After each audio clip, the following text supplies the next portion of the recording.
Hey there folks, Toby here. This is just a very quick video. It's more of a video response really to someone on YouTube called Chris Sangster. Hello Chris.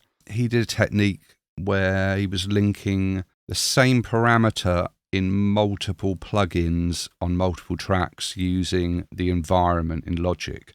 The technique he used is totally valid. It completely works. I made a comment that there's a couple of things that can be gotchas when you use the technique that he used. And I think he was wondering what the solution might be. As I said, there were a couple of different ways to do it. And this is what that video is. I'm going to try and get through this as quickly as I can. Try not to ramble, Toby. Here we go. Let's go into Logic. So I've been using Logic for a long time, like many people, pre-Apple. And the environment, you kind of had to know your way around the environment to use Logic, basically. So this is how I know this, just through the dark days of the environment. So this is Chris's setup, or his scenario, right? He's got drum tracks here routed through a drum bus.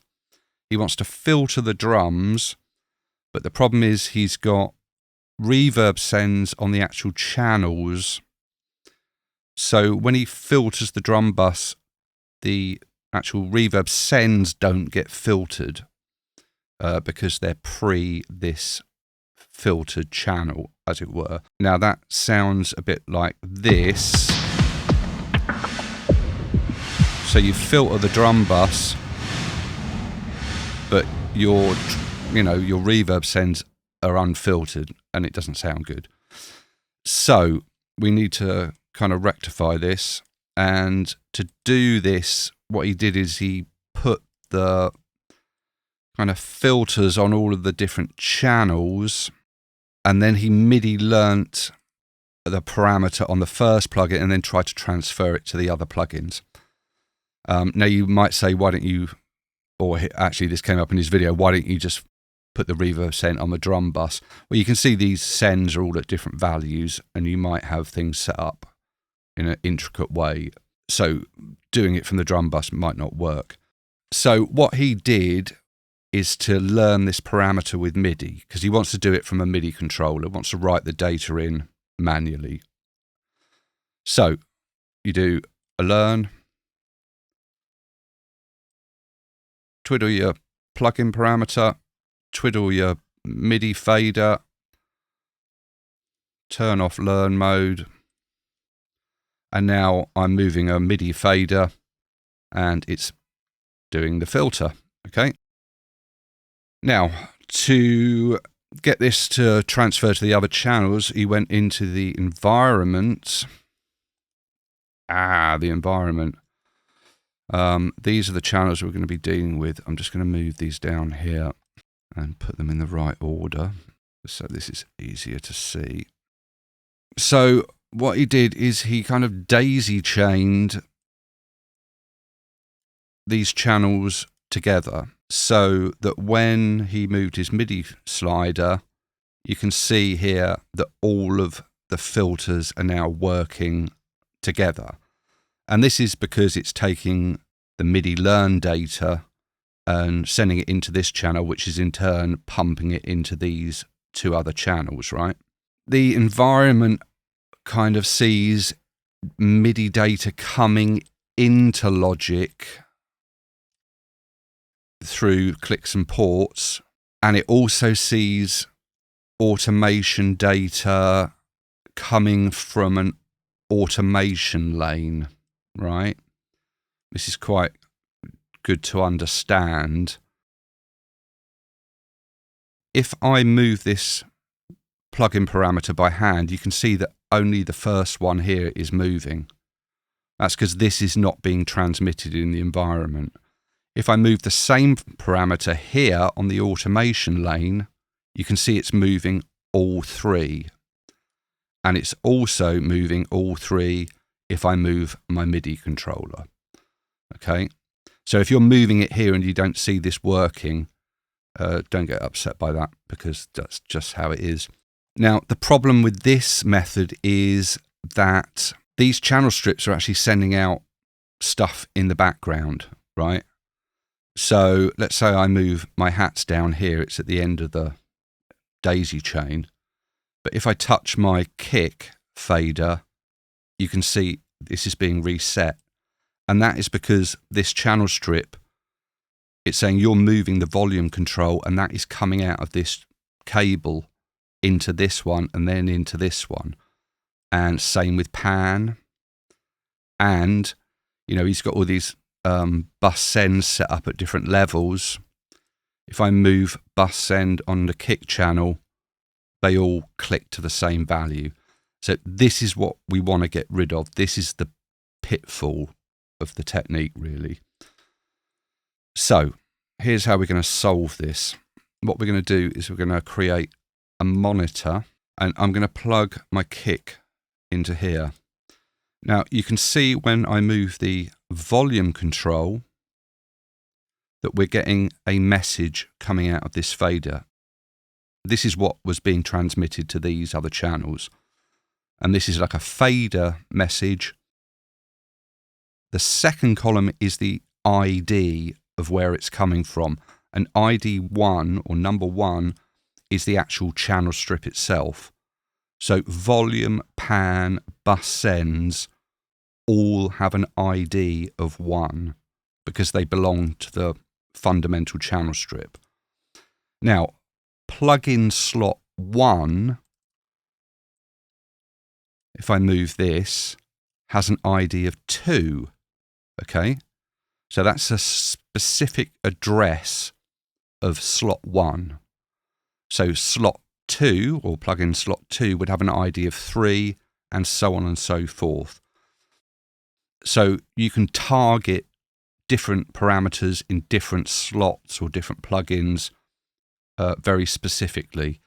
And I think he mentioned that you can't have more than one channel EQ or 2 of the same plugin on the channel strip, and that's not actually true, because this is all targeting a specific channel strip ID, right?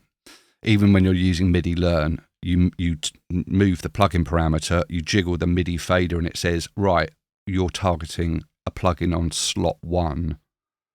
And the plugin parameter address is this third column here, the 29. If I move this EQ, mid-band, it's 21. This one here, the yellow one, that's number 9, etc. Okay, so this is what we're trying to target, and we find that out by plugging the channel strip into a monitor. What we want to do is filter all of this ID1 stuff, and we're going to do that with a transformer. Back in the day, the transformer is what you would use to convert all your MIDI messages and all that sort of thing. So it's quite useful to know. I think I did a tutorial. Well, I don't think I did. I did. It was back in 2009 using Logic Pro's transformer. And that's, you know, back when people actually wrote articles and stuff. And I think there's some video knocking about on their Vimeo as well. Now, if I open this transformer, you can see that this message has 4 columns, and we have 4 columns here. Okay, so what we want to do is match this information to here. So in the status, which tells us what kind of message it is, let's say this was modulation. It would be a control, you know, a CC on MIDI channel 1, and it would have a value of 1. That is essentially modulation. This is expression, volume, etc. Right? But in our case here, we want a fader. In this case, the MIDI channel is used for the ID. So plug-in slot 1 is number 2, and the parameter address is 29. Yeah. And at the moment, the transformer is working in a way that it's going to let that message through, but it's also going to let non-matching events pass through, which is all the ID1 stuff that we don't want. So let's say apply operation and filter non-matching events, and that gets rid of anything that isn't this value. And what we can do is put another monitor in, and then let's wire these together. Now, if I move the volume, you can see nothing comes up. Pan, nothing comes up. Move the plugin parameter, and that's coming through. Okay, problem solved. That's the fix. And here's how we implement it.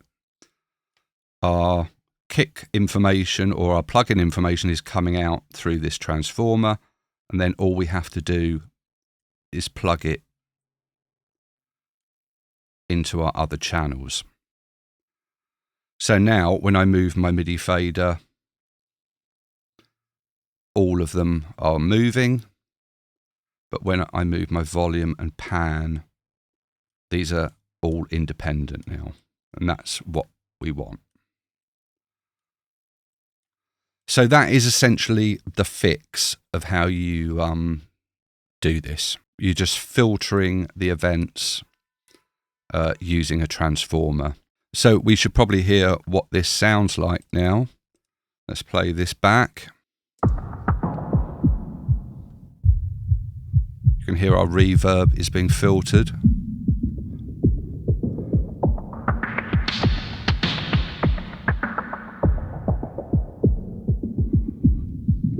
Okay, so that's working. We could just do a quick latch on this.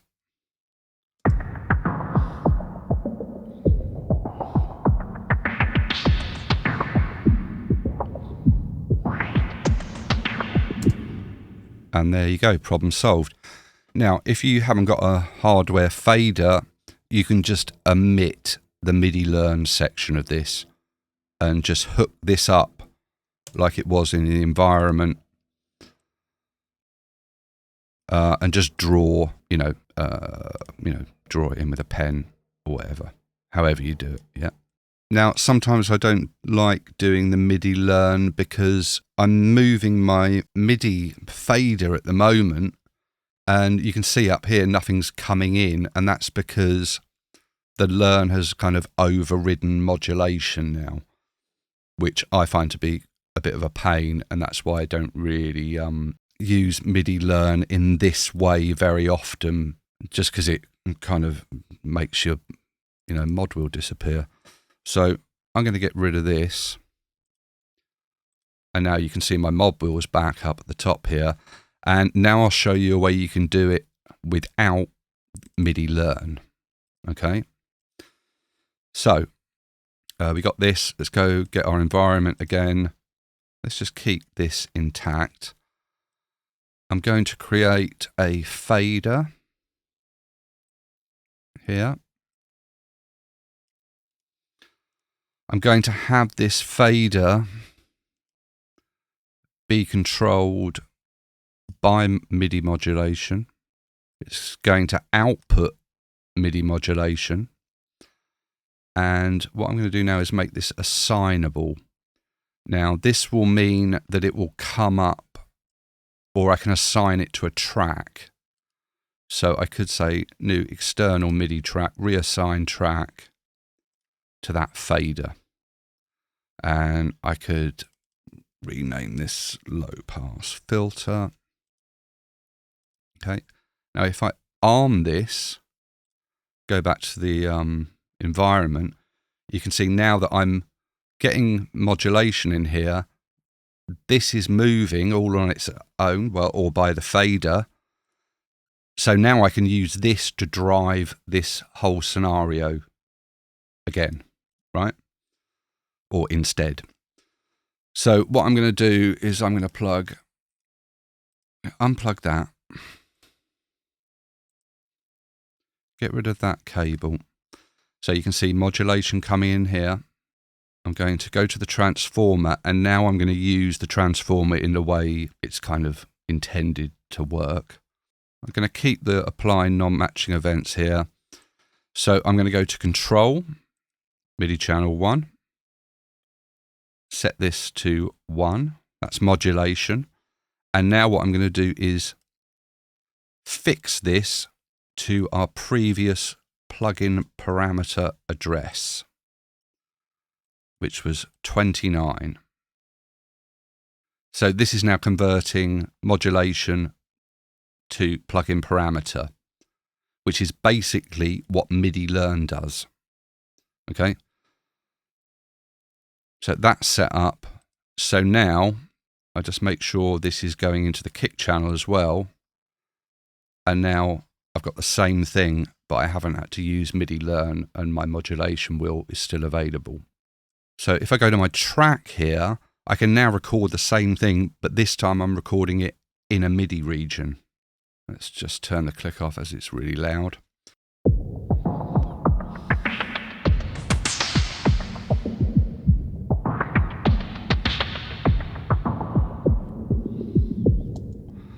Okay, now we have it.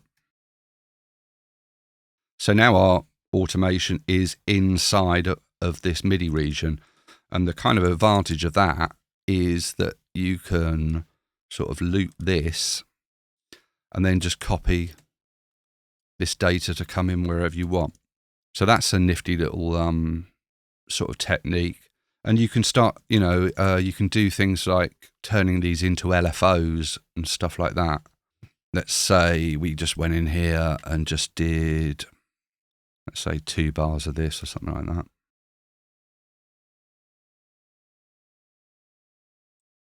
That to cycle a little better. So now what I've got is kind of basically like an LFO, really, and I can loop that,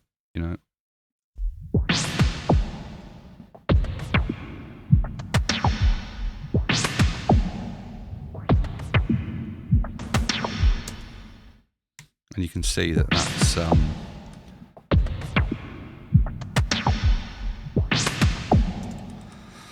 working on all 3 channels. So anyway, there's a couple of different ways you can do this. You can go as nuts as you want with this environment stuff. Let's say you had 4 plugins on this and you set up your first channel, use a MIDI fader with a transformer for the first plugin, create another version of this for the second plugin, and so on and so forth.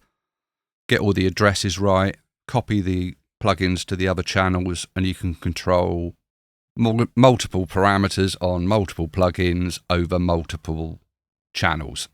Does that make sense? Anyway, that's all I got. I think this is long enough. That is it. Hope that helps somebody. Okay, bye.